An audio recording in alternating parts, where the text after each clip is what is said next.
Entonces, hasta antes de 1919, la mayoría de empresas del exterior que estaban en el Perú eran de Gran Bretaña. Entonces, si recordamos quién hizo el ferrocarril, si recordamos quiénes eran los que sacaban el guano del Perú y quiénes lo transportaban al exterior, quiénes eran los dueños de las casas comerciales en Arequipa, que, quiénes eran los dueños de los grandes transportes, eran británicos, ¿no? En Arequipa, por ejemplo, había un montón de casas comerciales porque la idea era recoger productos que hacía la gente que estaba en la sierra, llevarlos a Arequipa, juntarlos, separarlos, como clasificarlos y eso exportarlo, ¿no? Por ejemplo, la lana que se traía de la sierra de Arequipa, de la sierra de Cusco, de Puno, se compraba a los campesinos, todo eso se llevaba a Arequipa, en Arequipa se lavaba la lana, quizás se hacía alguna pequeña transformación y eso se exportaba al exterior. Esas son las casas comerciales. Su principal producto era la lana, pero también exportaban otros productos. Y eso básicamente lo hacían los británicos. Igual el ferrocarril, gran parte del ferrocarril fue construido por los británicos. Luego, en el guano, los concesionarios o los que recogían el guano y los que transportaban el guano eran británicos. Se contrató a una empresa británica para que haga las negociaciones con los compradores en Europa y en Estados Unidos. Ustedes recuerdan que en el texto que hablaba de guano, decía de que el Perú era dueño, el Estado era dueño del guano, ¿no? Entonces, como que el Perú contrataba a una empresa para que saque el guano de las islas, contrataba a otra empresa para que la transporte y contrataba a una empresa para que negocie el precio con los compradores afuera. Todas esas empresas eran británicas. Eh, Más o menos, eh, resulta que terminando 1800, el siglo XIX, ocurre una crisis pequeña en, en América Latina en general. No se genera esa crisis en Perú, se genera en Argentina, si no me recuerdo. Esa crisis hace que todo el Perú, todos los extranjeros le tengan un poquito de rechazo a invertir en América Latina. Lo que había pasado es que México y Argentina, si no me recuerdo, habían dejado de pagar su deuda con el exterior. Y como dejaron de pagar su deuda, uno de los grandes perdedores ahí, uno de los grandes perdedores ahí, eh, Luis dice que no escucha bien. ¿Los demás escuchan bien? Sí, profe, se escucha claro. Luis, revisa un poquito tu computadora, por favor. Pues uno de los grandes perdedores de esa crisis fueron los británicos. Los británicos tenían un montón de inversiones acá y como esos países dejaron de pagar, simplemente perdieron un montón de plata y decidieron sacar sus inversiones por miedo, ¿no? Miedo de que en el largo plazo no les paguen.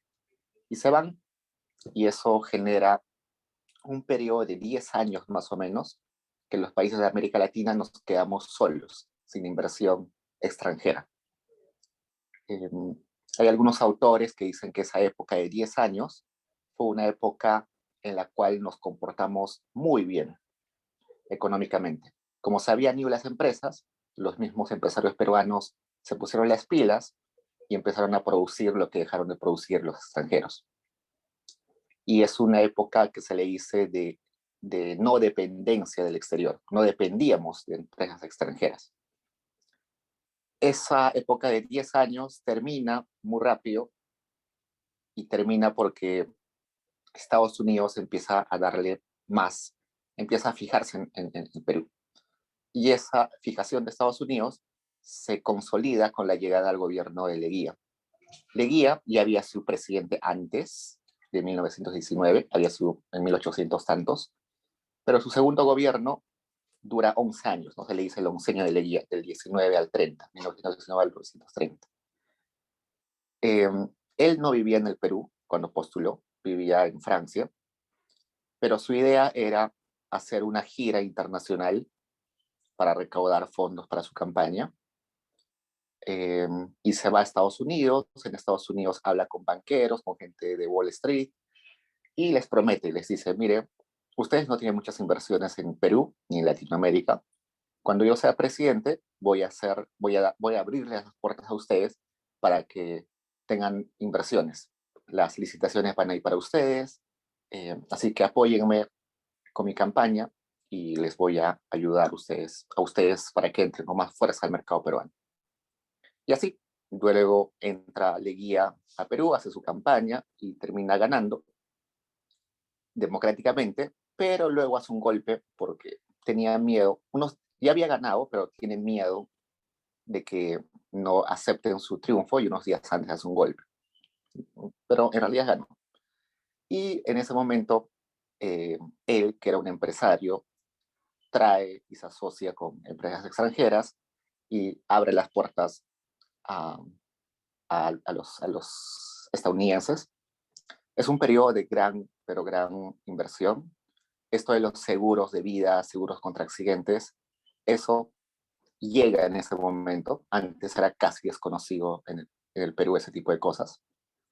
Eh, las inversiones, la industrialización de la producción de helados, la industrialización de producción de fideos, de comestibles, todo eso es como que se consolida de forma bastante industrial ya con la llegada de los americanos.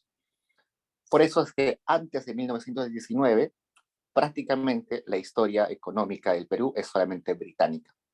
La historia de las empresas peruanas o las empresas que vivían, que trabajaban en el Perú, eran británicas. Por eso es que Rory Miller hace este texto explicando la importancia de las empresas británicas desde 1850 y luego más o menos su decadencia hasta 1919. Siguen todavía presentes en algún momento, pero ya no con tanta fuerza como lo eran antes de Leguía.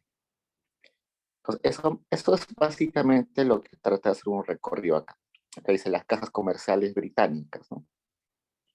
Esas casas comerciales son básicamente como unas empresas importadoras, exportadoras que se dedican simplemente a negociar, no producen en realidad, solamente recogen, exportan y también al importar solamente es comprar del exterior y luego vender a a los que demandan en el interior. La Corporation tuvo la concesión de la propiedad peruana perpetua de sus líneas en 1928, pero solo después de ofrecer sus derechos guaneros al gobierno, junto con un pago efectivo en un momento en que éste enfrentaba una escasez financiera. Hay otra discusión sobre la Corporation que es interesante. Resulta, ustedes han escuchado este término que se dice imperialismo, ¿no?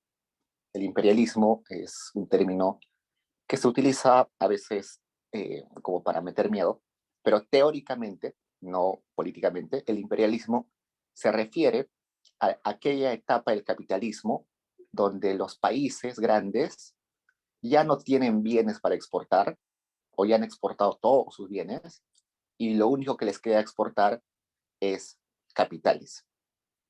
¿A eso qué se refiere? Ustedes imaginen, Estados Unidos hace 100, 150 años empieza a innovar, empieza a producir automóviles, empieza a producir juguetes, empieza a producir, no sé, utensilios de cocina.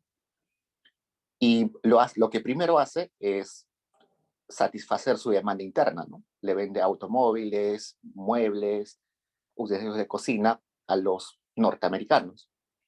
Recién cuando satisface su demanda interna, empieza a exportar esos bienes. Y exporta, no sé, a América Latina, a Europa, China, no sé, a todas partes del mundo. Entonces las empresas norteamericanas empiezan a crecer, ¿no? Un montón.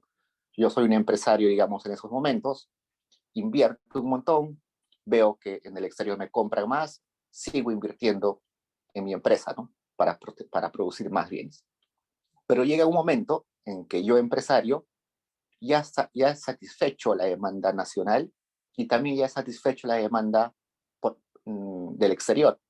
Exporto todo, ya no tengo si invierto más, invierto por las puras, porque y la demanda ya está satisfecha. Estoy produciendo la cantidad de autos necesario. Entonces, ¿qué hago? Si ya estoy satisfaciendo, si ya produzco al límite, al máximo posible, ¿qué hago? Entonces me voy a otro bien. Entonces ya no fabrico automóviles, ahora fabrico quizás fósforos. Igual, fabrico fósforos, primero satisfago la necesidad nacional, luego la extranjera, pero luego llega un momento en la cual ya produzco lo máximo y ya no tengo a dónde más vender. Y eso sucede hasta un punto en el que ya no tienes dónde vender, no tienes a quién venderle y no tienes qué producto más producir, porque ya tienes una producción gigantesca, un montón de empresas. Entonces, cuando ya llegas a tu límite y ya acumulas un montón de capitales, un montón de empresas, lo único que te queda es ya no exportar bienes, sino exportar capitales. ¿Eso qué quiere decir? Que en lugar de hacer empresas en el país, voy a mandar mi plata a otros países para producir cosas que solamente se pueden producir en otros países. Entonces, a eso se le llama imperialismo, que los capitales de un país se vayan a países distintos y en esos países se empiezan a producir, pero pensando en el beneficio del país de origen y no en el beneficio del país donde están invirtiendo. Y ustedes dicen, ¿cómo? Resulta que, supongamos, hay un productor de papas de capitales norteamericanos que trae una plantación acá enorme y se hace con el mercado peruano. Ya, el 90% de las papas que se producen en Perú está siendo producida por una empresa norteamericana. ¿Okay? Y resulta que hay una crisis de alimentos en el mundo y hay una escasez de alimentos en todo el mundo. ¿Qué va a preferir esa empresa norteamericana? ¿Venderle a los consumidores peruanos o satisfacer la necesidad de su país de origen, que es Estados Unidos? Elementalmente va a satisfacer la demanda de su país, ¿no? Estados Unidos. Entonces, eso es sinónimo de que la producción de esa economía está principalmente eh, mentalizada en beneficio del país de origen del capital y no del país donde está funcionando.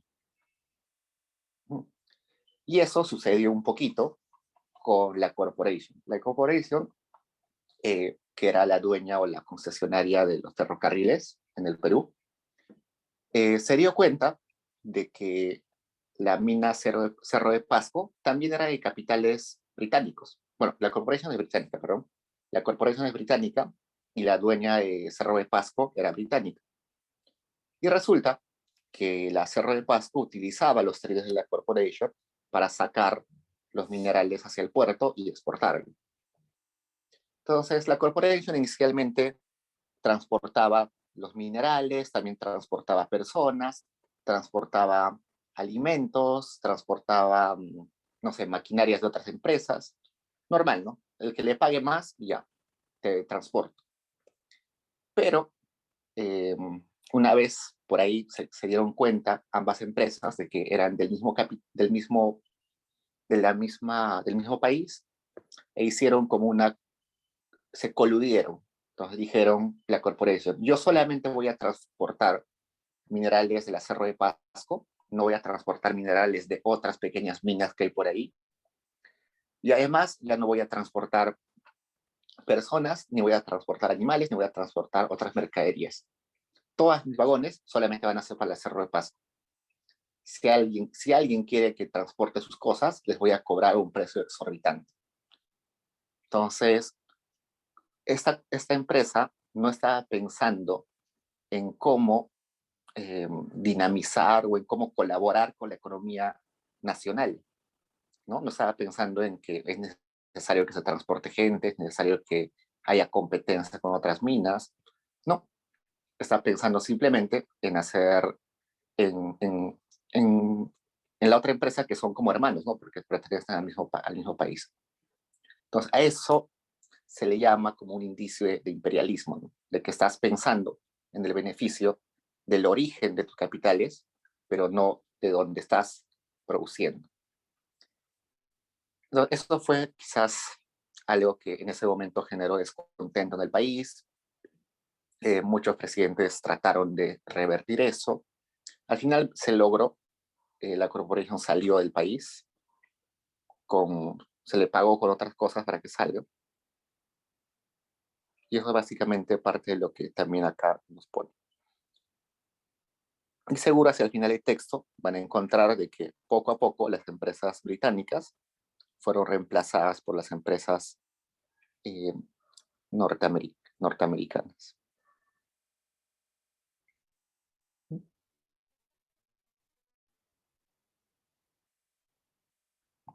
Acá dice, resulta igualmente difícil evaluar la cantidad de control que una compañía podría ejercer a escala local. Entonces, eso es bastante interesante. La forma en que funcionaban las empresas extranjeras, sobre todo británicas, como que condicionaba el desarrollo de las localidades. Si ponían el ojo en una localidad, esa localidad podía tener bastante inversión, pero muchas veces esa inversión era un tipo de inversión mmm, sin eslabonamientos, ¿no? Simplemente estaba ahí aislada, no generaba desarrollo alrededor. En el caso de la lana es bien interesante porque la lana, no sé si en ese texto, no recuerdo si en ese texto, pero hay un autor que dice que la lana de la sierra peruana estaba más cerca de Europa que de Lima. O sea, si tú ibas, si tú estabas en Lima y querías comprar lana peruana, cualquier tipo de lana peruana, no encontrabas en ningún lugar. Estabas en Venecia y encontrabas lana peruana en cualquier sitio. Entonces, eso de que las casas comerciales se instalaron en Arequipa hizo de que la capital y la sierra estén muy desconectadas. No había mucho comercio entre ambos, sino que todo lo que se producía en la sierra se iba a Arequipa y de Arequipa se iba de frente a ser exportada.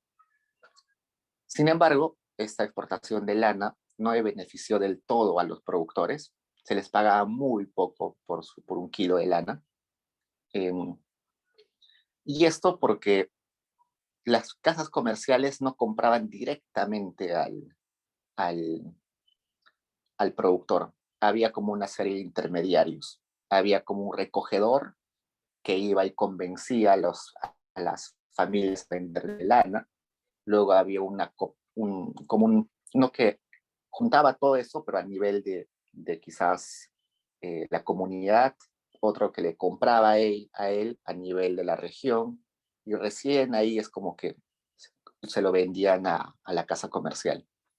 Y otro factor que hacía que no ganaran bien los productores era que ellos no accedían o no tenían información de cuál era el precio internacional de la lana. Entonces les decían, te voy a pagar esto porque en el mercado internacional no está bien el precio de la lana. Pero no, era mentira, ¿no? Estaba muy bien el precio de la lana en el exterior.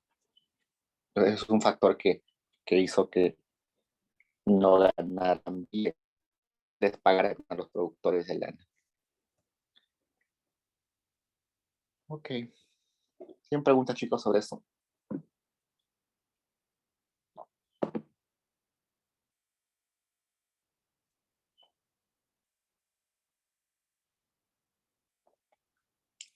Por cierto, las notas de la dirigía deben estar antes del parcial. Así que si nos olvidamos, nos hacen recordar, por favor. Tienen que llegar al parcial con sus notas de controles. ¿Qué más?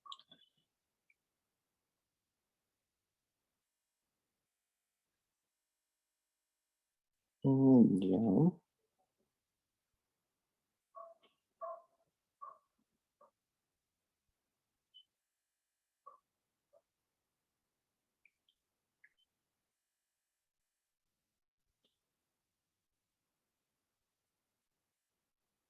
Ok.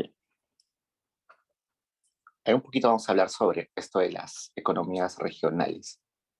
En general, no solamente Drinot dice de que existe, o en aquel entonces, había producción eh, dirigida a la exportación, pero cada región se especializaba en lo suyo.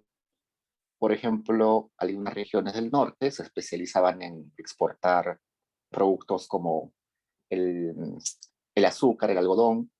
En la sierra, como les dije, se especializaban en exportar eh, lana. Aparte de Arequipa se especializaba en exportar algunos comestibles. En Arequipa hay tierras de cultivo bastante fértiles y como está cerca al mar se puede exportar con facilidad. En el norte resulta que hay eh, territorios bien amplios y la cantidad y la temperatura es propicia para que se haga producción a gran escala de azúcar. Para producir azúcar, eh, tú no puedes producir azúcar en terrenos pequeños. Si tú tienes 1 o 2 hectáreas, no es rentable producir azúcar. Para producir azúcar tienen que ser extensiones gigantescas para que sea rentable. Entonces, eso era posible en el norte, que tenía un montón de áreas extensas y además que estaban bien irrigadas, y además necesitas mano de obra bastante barata. Y resulta que en Lambayeque, en esas zonas, donde están las más grandes azucareras, si bien es cierto, está en la costa, pero está muy cerca de la sierra. La sierra está pegadísima a la costa, ¿ya? O sea, la costa es bien estrecha en realidad, entonces la sierra está ahí nomás. Entonces resulta que enganchaban a campesinos y les ofrecían un poquito más de lo que ganaban en, en la agricultura y los llevaban a trabajar a las grandes plantaciones y pues, los engañaban en realidad. Les decían, mira, vas a trabajar tantas horas, yo te voy a pagar tanto. Pero una vez que llegaban al lugar, no les pagaban eso, les pagaban menos, y encima les cobraban por alimentación, les cobraban por el lugar donde dormían, les cobraban por todo, por el agua que consumían, por todo, y terminaban endeudados y al final tenían que trabajar obligados sí o sí ahí. Entonces, esto hizo que la producción de azúcar sea muy rentable allá, tanto así de que con los años eh, se acuña este nombre de los varones del azúcar. Los varones del azúcar se refiere a los grandes empresarios del azúcar en el norte.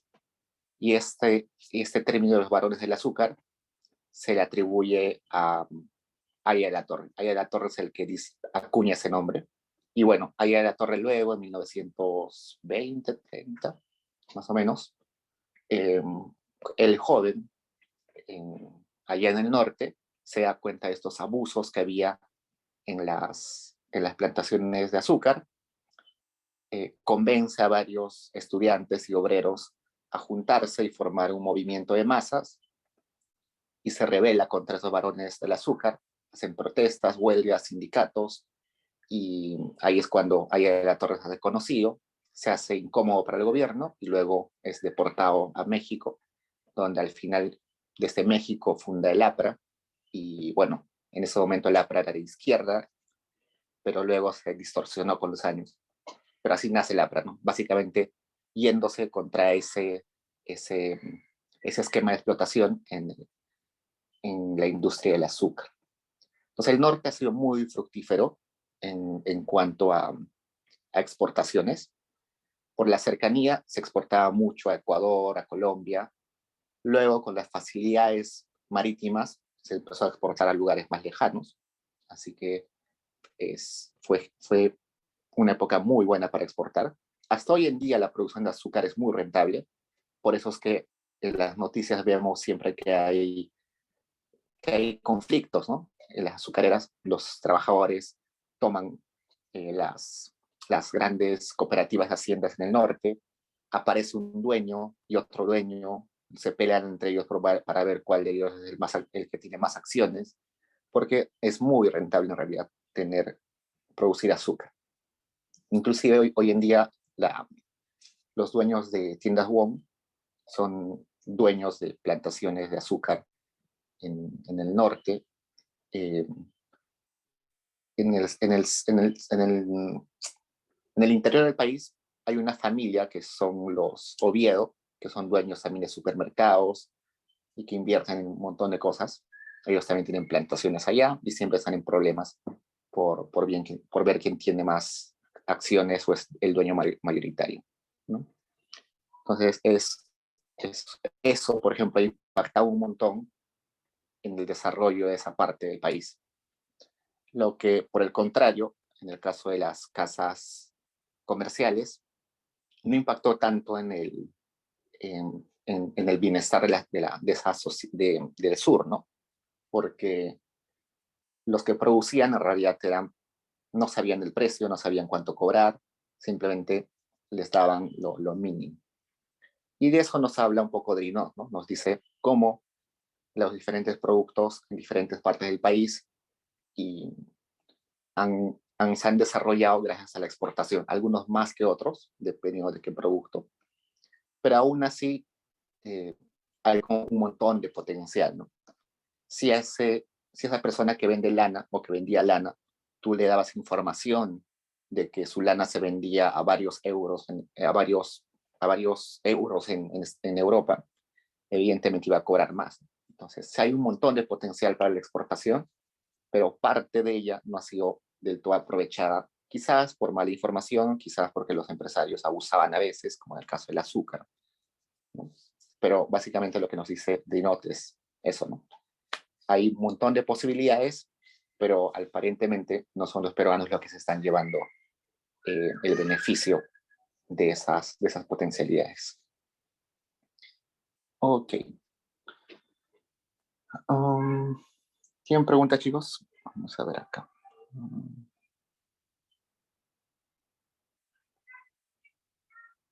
Recuerden que tenemos avance del ensayo el número 2, pero creo que es ya en noviembre.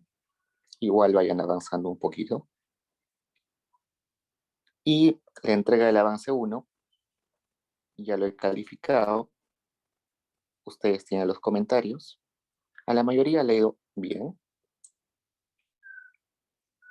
Creo que si hay alguno que no le fue bien, fue básicamente porque no lo hizo con tiempo. Entonces, escribió muy rápido o, o no puso literatura suficiente. Así que espero que eso lo corrijan para el avance 2. ¿Qué más? Algunas recomendaciones sobre sus ensayos. He notado que hay varios que están escribiendo sobre el guano. Me parece bien, es un tema que es interesante y a la vez hay bastante investigación sobre el guano, así que van a tener facilidad para encontrar fuentes bibliográficas. Hay algún par de temas que no me los esperaba, que son bastante novedosos, eh, pero a todos les digo algo. Este es un ensayo corto, creo que hay un límite de palabras, no recuerdo cuántas, pero por eso traten de delimitar bastante bien su tema. Por ejemplo, si me ponen los efectos de la crisis de 1929, me parece súper interesante, pero si nos vamos a buscar a los efectos, hay decenas o cientos de efectos, ¿no? Efectos en los indicadores económicos, en la deuda del país, en las inversiones, en la confianza, hay efectos en pobreza, efectos en desigualdad, efectos en, no sé, en, en inversión directa externa. Mm, hay cientos de efectos. Y evidentemente en un ensayo corto no van a poder ponerlos todos, ¿no? Entonces, quizás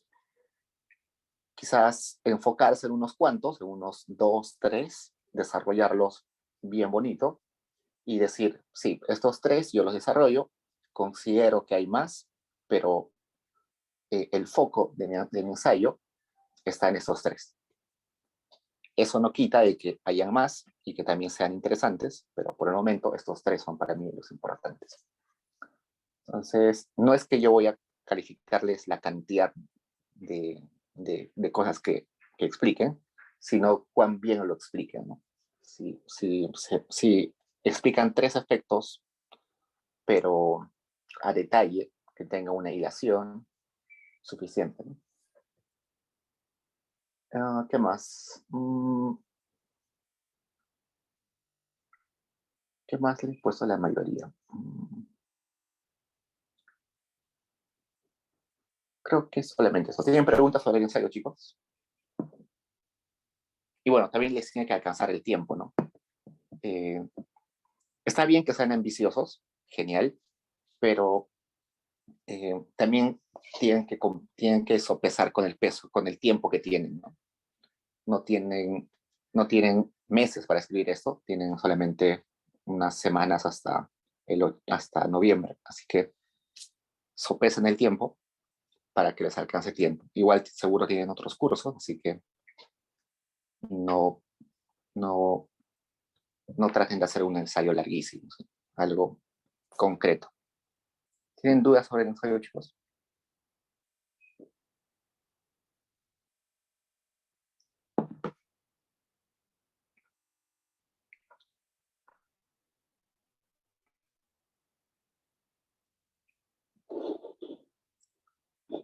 Pues el ensayo 2, si no mal recuerdo, perdón, el avance 2, si no mal recuerdo, es ya un avance un poquito más. Tienen que tener, vamos a ver, para estar seguros. Ah, ¿Dónde está esta prevención? Régimen, pautas.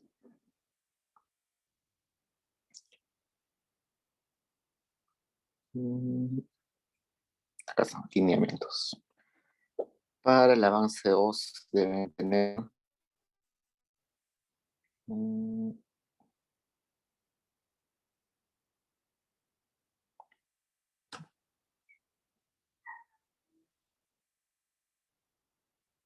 para la segunda entrega se espera que el alumno presente la sección de introducción, los argumentos que sustenten su tesis o hipótesis y sumar mayores referencias bibliográficas.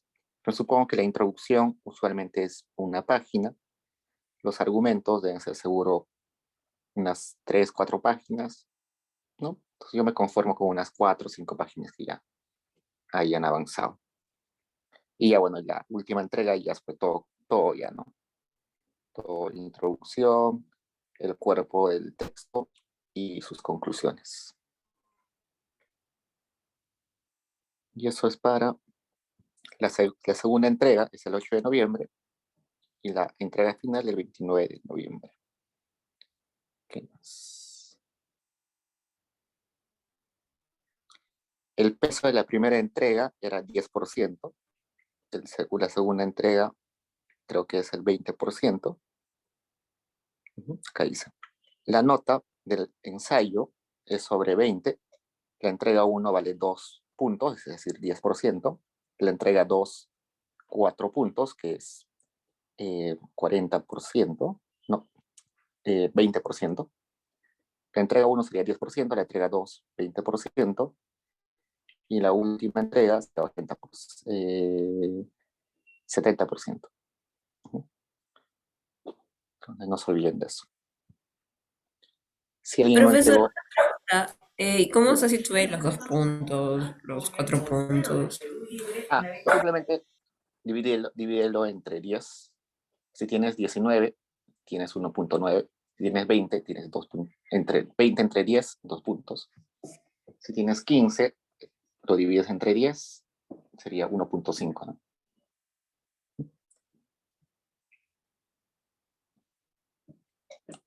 Entonces, algunos tienen 19, ya es prácticamente 2 puntos, ¿no? Profe, disculpen, no escuché que se va a entregar para el segundo avance. La introducción completa, que básicamente es una página máximo, y unos 2, 3 argumentos de tu ensayo, ¿no? Una parte del cuerpo, que debe ser según unas 3 páginas, algo así. 3, 4 páginas. Ok, profe, gracias. Evidentemente la conclusión recién, en la entrega final, ¿no? Todavía. Ya saben que tienen un límite de palabras, que son 1500 palabras. Así que vayan más o menos calculando la cantidad. Ok, chicos, como semana previa a los parciales, quiero que terminemos antes, pero tenemos que ver si algún grupo quiere exponer. Si alguien quiere exponer, levante la mano, por favor.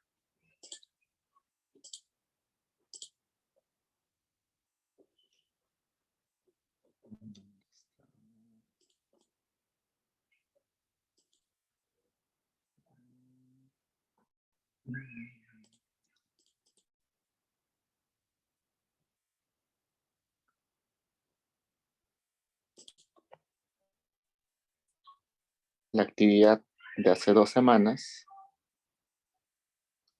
quedamos en que hoy día la podían exponer, así que quiero ver cómo se pone esto.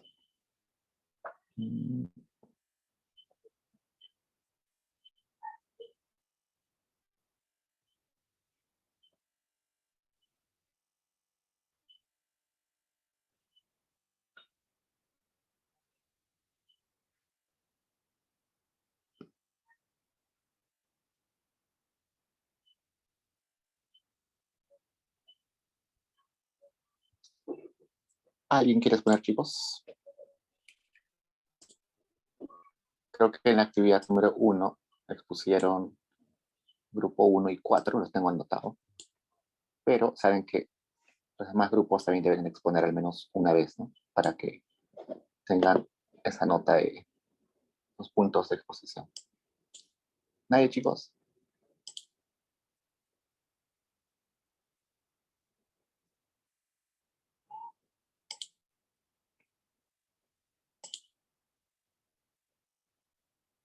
Profesor, ¿solo se pone una vez por grupo o como- Pueden exponer más, evidentemente van a tener mayor puntaje.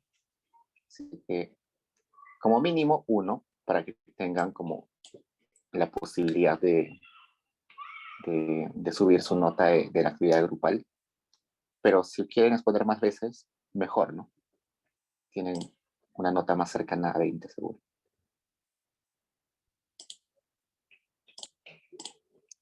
Nadie se anima, chicos. Voy a poner acá.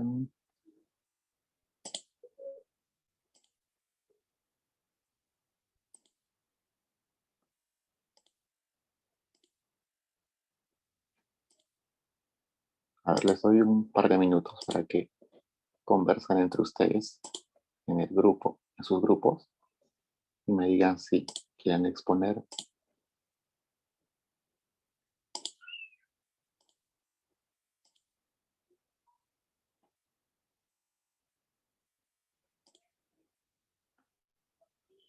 A ver, ahorita te respondo, Luis.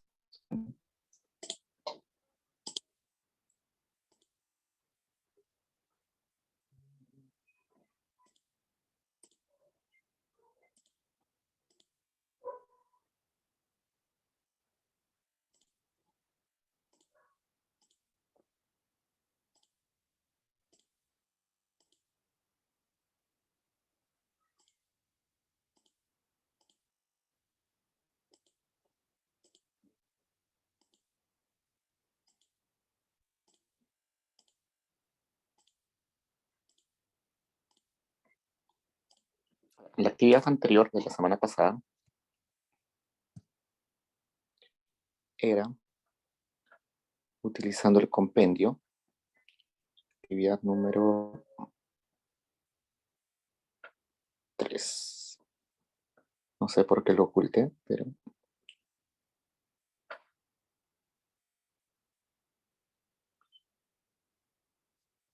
era esta, ¿no? Grafique la evolución del volumen de exportaciones de guano de 1830 a 1900. Ayúdese del gráfico y del material de clase para explicar los periodos de auge y declive.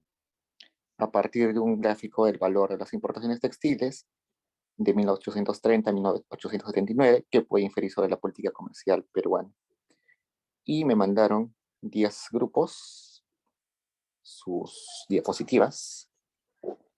Si quieren que yo abra sus diapositivas, me dicen nomás. Acá tengo sus diapositivas. Acá están. Si no lo tiene a la mano, yo puedo abrir la diapositiva de su grupo normal.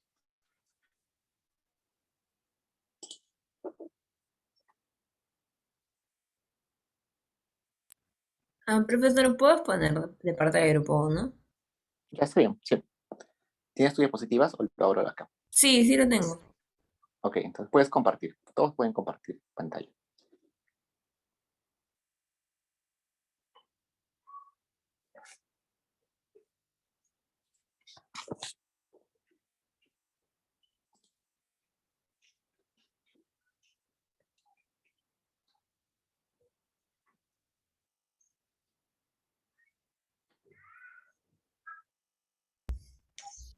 Ya. Un minuto, presentar, aquí está. Buenas tardes, compañeros y compañeras. El día de hoy, desde el grupo uno, con los integrantes Arisa Saito, Isabel Vázquez y Gustavo Maita, vamos a presentar nuestra pequeña investigación sobre lo que sería la época del guano. Como se puede observar aquí, este es el flujo de las explotaciones guaneras a lo largo del siglo XIX. Como vemos, a partir del siglo del 42, se empieza a crecer estas explotaciones, ya que se da el descubrimiento de lo que serían las fuentes guaneras y se empieza a generar las exportaciones. Vemos acá hay grandes flujos de exportaciones en los años del 54. Vemos distintos pequeños, grandes flujos, se podría decir, como en el 54, el 57. Podemos ver también acá un poco menos, pero tampoco no es muy baja el tipo de exportaciones en aproximadamente el año 60. Y sí, hay que notar de que el flujo más grande guanero de exportaciones guaneras se da en el 69, entre el 69 y el 72. Eh, y también cabe demostrar de que también se ven flujos donde bajan constantemente las explotaciones guaneras. Si bien es cierto, se pueden ver distintos puntos, una de las caídas más grandes que se da es a partir del año 78 aproximadamente. Y ahora en la siguiente FP te explicaremos un poco de las notaciones que hicimos respecto a estos años de flujo. En torno a los periodos de auge y declive, en 1851 y 62, es alrededor de estos años en que se otorgan las contrataciones de la Casa de Gibbs.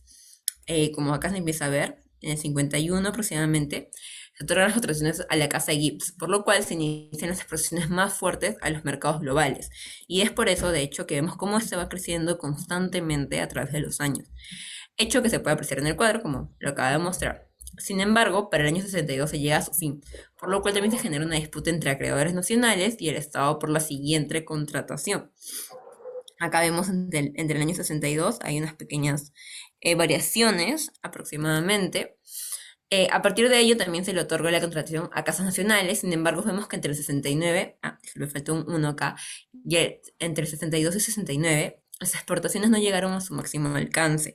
Como vemos, si bien hay un flujo grande, pero no es tanto como años anteriores se había dado. Como vemos en estos años, es un creciente, pero no llega a un punto máximo. Podríamos relacionarlo con el hecho de que se habían hecho contrataciones a casas netamente nacionales. Ya para el año 70-75, ese es el periodo de Nicolás de Piérola. Ese es el año que vemos, en el que se decide acabar con aquellas consignaciones y le vende el mercado guanero a la Casa de Dreyfus, con lo cual se llega a uno de los topes máximos de exportaciones de toda la década, como vemos en este gráfico, en estos puntos. Y bueno, finalmente, en torno al declive, entre el año 73 y 80 empieza a haber una crisis mundial, el bono se agota, empieza a haber descubrimientos de nuevos fertilizantes y los precios también empiezan a descender. Acá, acá se puede ver, disculpen, a partir del año 70 de los fines 70 va cayendo, si bien es cierto, después de este periodo aún se vendía a ciertos puntos comerciales, no llega ya a crecer nunca como anteriormente había pasado. En torno a las importaciones británicas textiles, vemos que a lo largo de los años las importaciones se mantienen. Si bien hay un flujo en épocas en el que descienden y otras que aumentan, entre los años, a lo largo de todos estos años, las importaciones británicas textiles se mantienen constantes.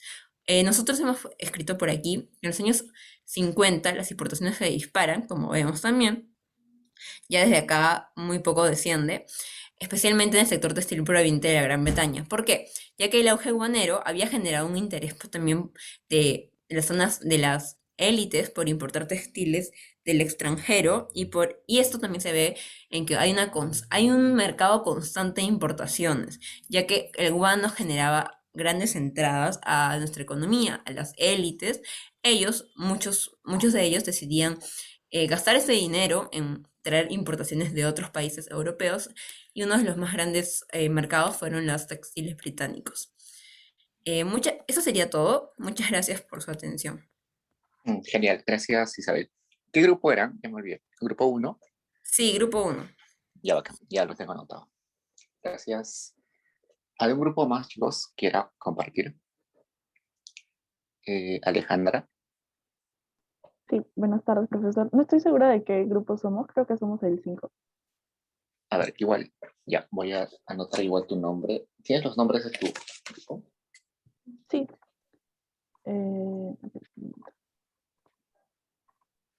José Luis Medina y Jean-Pierre Rivera. Ya.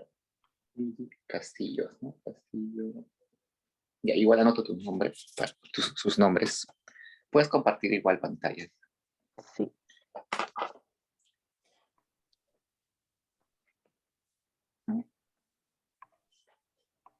¿Se ve el Excel? Sí.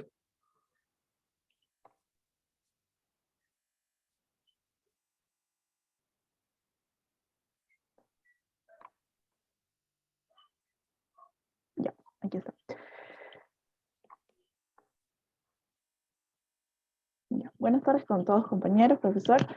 Esta es la actividad grupal número 3, acerca de la evolución del volumen de exportaciones del guano entre los años 1930 a 1900.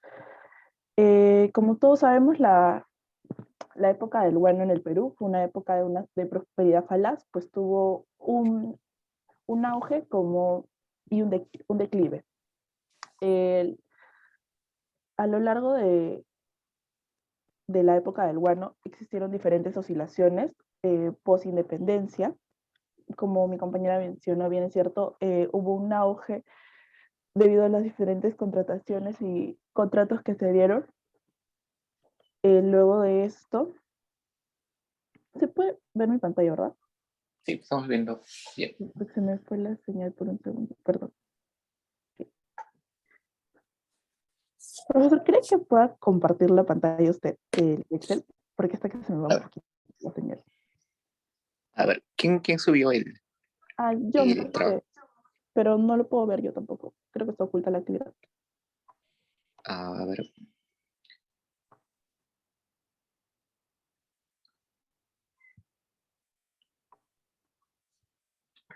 No, era Castillo, García.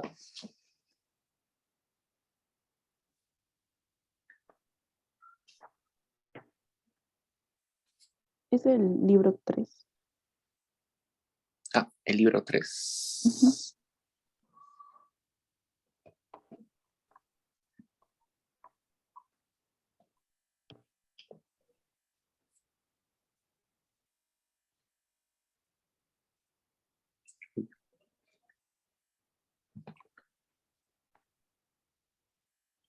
Creo que no lo puedo ver bien. Igual, ya lo hice visible la actividad. Si puedes entrar, por favor. Sí, uno de mis compañeros está por ahí y puede, por favor, compartir la pantalla.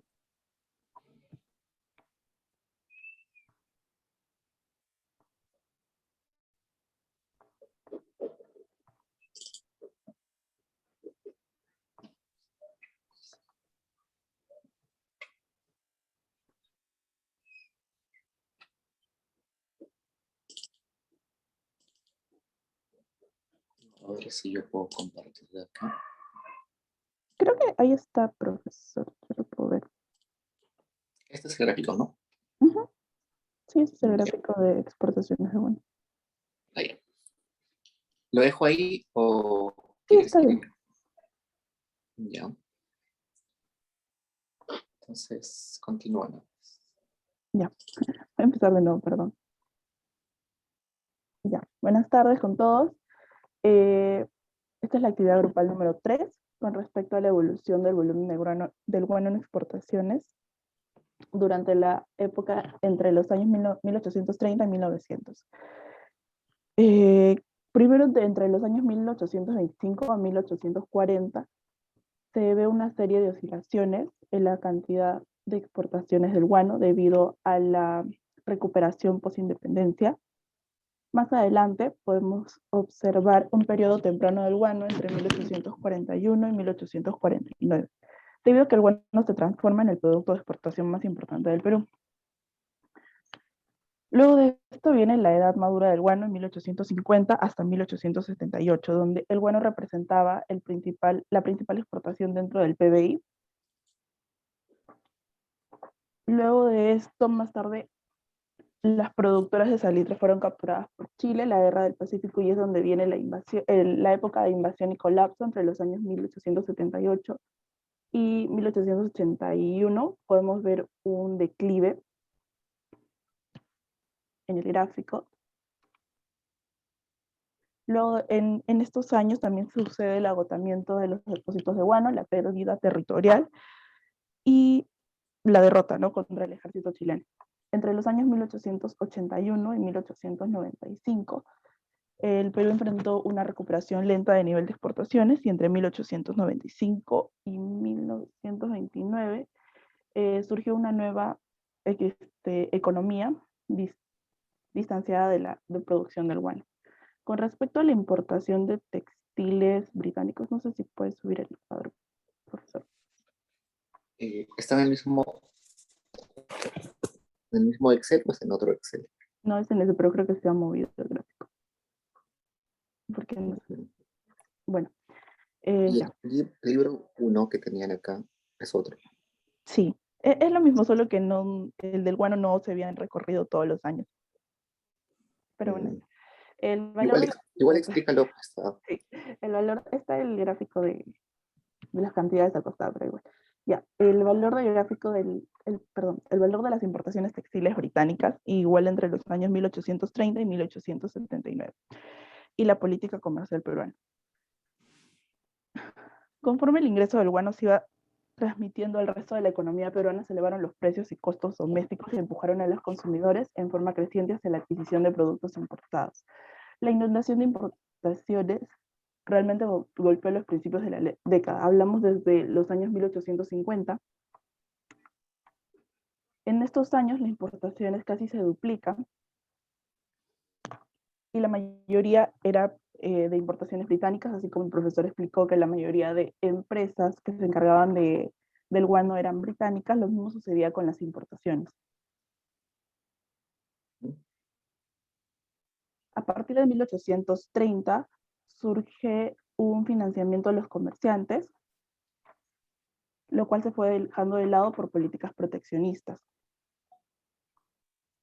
A partir de 1800, más adelante, a partir de 1849, el Congreso opta por regresar a unas políticas proteccionistas que dura un poco menos de 2 años. Continuando con, bueno, el gráfico que no se ve, en 1851 se elimina el proteccionismo arancelario con un colapso de establecer medidas, con un intento de establecer medidas menos proteccionistas. La inundación de las importaciones golpea nuevamente. Se registran cifras más altas de importaciones británicas durante las épocas 1850 a 1860. Aunque no se ve en el gráfico. Bueno, eso es todo. Gracias. Ok, genial. Perfecto. Ahora regreso. ¿Alguien más, chicos?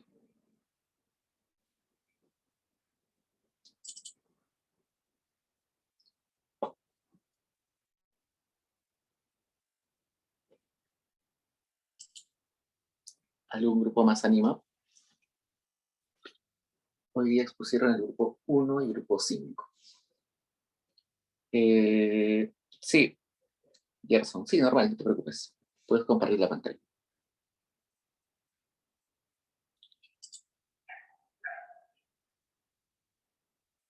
¿Me dices qué grupo es, Gerson? ¿Se me escucha? Sí, sí. Ya, es el grupo 2. Ya. Puedes compartir tu pantalla. Ya.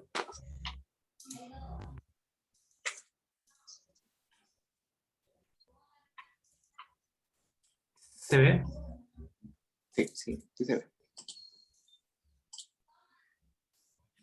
Ya, esta es la actividad grupal 3. Somos el grupo 2 con miembros María Fernanda, Regina Victoria, Gerson Gabriel y Kate Gisela. Hablaré sobre las exportaciones del guano entre los años 1830 y 1900. Ahí vemos que el fertilizante fue descubierto y fue anunciado en Europa alrededor de 1340. Se transformó en el único fertilizante alternativo del guano de corral a escala mundial, aunque unos cuantos depositorios de guano fueron descubiertos en islas ubicadas en otros lugares. Perú retuvo el suministro monopólico mundial de fertilizantes durante los siguientes 40 años. El periodo de los consignatarios peruanos terminó de golpe en 1869, por lo que aquí se puede ver una gran caída en el gráfico. También hubo auges guaneros que ocurrieron en los años 1855, 1857, 1870 y 1887. No, 1877. Según el gráfico, como podemos ver, aquí en 1840, cuando fue descubierto, empezó a tener una gran elevación en las exportaciones. Esto fue porque el Estado peruano, como destacaba el guano, pudo vender a varios países, sobreponiéndose a otros fertilizantes. También hubo declives que se pueden observar en los años 1859, 1861, 1876 y algunas caídas continuas desde 1880, que fue más o menos durante la guerra con Chile, que eso nos afectó mucho y las exportaciones fueron cayendo. Además, durante la Gran Depresión, hubo una gran caída del precio del guano, que cayó como el 37%. Y también, como inicialmente cuando encontraron el guano, había grandes montañas de guano, con el pasar del tiempo se fueron agotando y cada vez exportamos menos, por lo que más adelante ya no podíamos exportar tanto como queríamos. Ya esta parte de aquí creo que se le puede dar una mitad de mis compañeras. Si alguien... Sí, buenas tardes, ¿se me escucha? Sí, te escuchamos. Ya, genial. En cuanto a las exportaciones textiles británicas, estas se expandieron rápidamente durante 1830 y 1840, pero nunca llegaron a tener el alcance de la industria azucarera.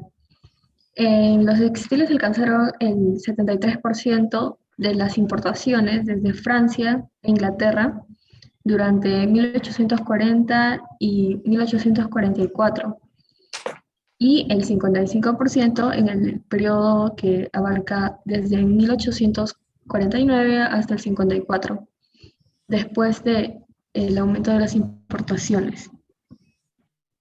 En 1878 las exportaciones caen en un 49%. No sé si se puede ver en el gráfico, la penúltima línea es la última, la más alta, o sea, bueno, es el último auge en ese periodo. Y la última línea, que va a 1879, se ve cómo caen nuestras exportaciones textiles. De por sí ya venían con muchos vaivenes, porque como se puede ver en el gráfico, hay muchos auges y muchos declives en esta industria textil, pero en ese periodo la caída más grande, se podría decir, es entre 1878 y el 79.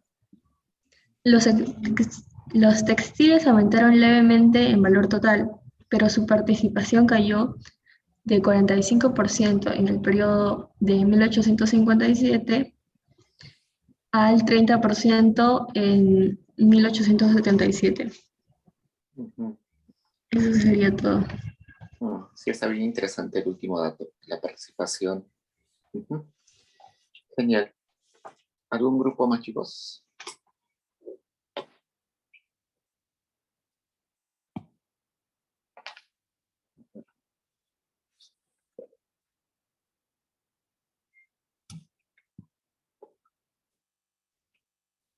Ok, chicos, entonces hoy se expusieron grupo 1, grupo 5, grupo 2. Aún quedan algunas actividades grupales. Ahí también pueden exponer los que faltan. Y si quieren exponer doble o triple, por mí genial, así aumenta también su puntaje.